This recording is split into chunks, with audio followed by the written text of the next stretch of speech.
بسم الله الرحمن الرحيم. معكم زياد النجار في اول فيديو لي على اليوتيوب، وهتكلم عن تحليل مباريات. واول فيديو هحلله لازم يكون عن مباراة الاهلي، مباراة مش عادية، مباراة الذهاب في استاد القاهرة، وهي مباراة الاهلي ضد الوداد. فيلا بينا نبدأ، وما تنساش اللايك والاشتراك عشان نشوف الاهلاوية ازاي هيكسروا الدنيا.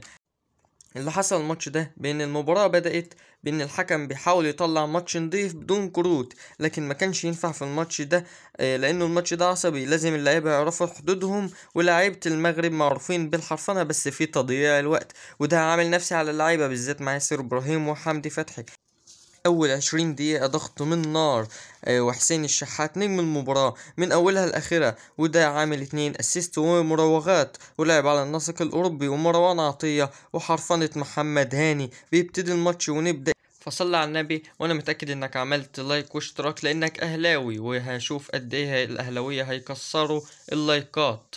بيبتدي الماتش، ودي اول هجمة في الدقيقة 17. حسين الشحات واقف على الركنية، وتوتر من أول المباراة. بتترفع الكرة والحارس بيبعدها، لكن موجودة، وبتكمل كهربا. فرصة جميلة، لكن كهربا بيلعبها سهلة. لو كان وقف على الكرة رجع لورا كانت اتلعبت، وكانت فرصة أحسن.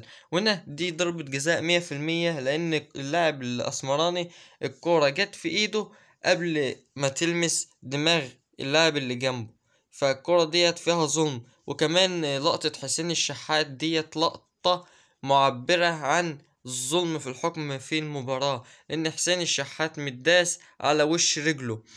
وبيترد الخطر الأهلاوي بخطر تاني، لكن مصطفى شوبير السد اللي واقف سدد الجون بتسديدة خطيرة، لكن بيعرف يتصدى لها وبيبين قدرته مكان الشناوي على انه يقدر يقف في الجون.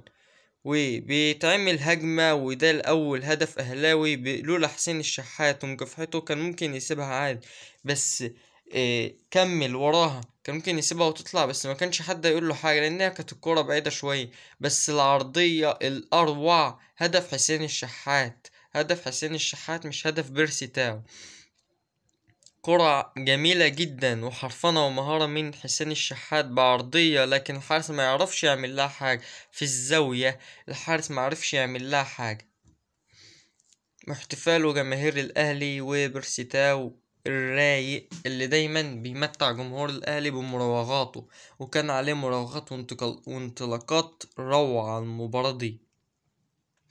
وفي اخر دقيقة خالص في الشوط الاول بتتلعب كورة، لكن مصطفى شوبير لولا الخطوتين اللي خدهم، كورة سهلة، مش لولا الخطوتين، هي كورة سهلة عادية، وبس كان في ضغط في الشوط التاني واللعب اتفتح.